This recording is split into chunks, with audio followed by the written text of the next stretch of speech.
So guys, gumagawa kami dito ng case study. Pina-check namin, nakala namin okay na.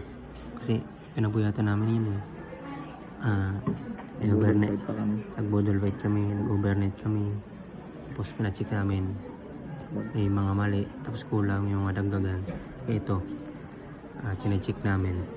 Mahirap din pala. Kaming hindi man mga matalino, nagiging matalino. Tapos yung ayos yung utak namin. Nasira yung utak namin dahil dito. Ang hirap. dapat chill lang tayo. Itong workforce development, alisin na to. Kasi nila Parang magkakaroon ng training.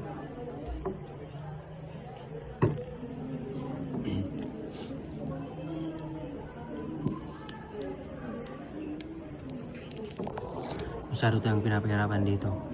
Binigyan tayo ng template na mali. Ireklamo namin, walang nagawa, umiyak. Ganyan kami kalakas. Joke lang.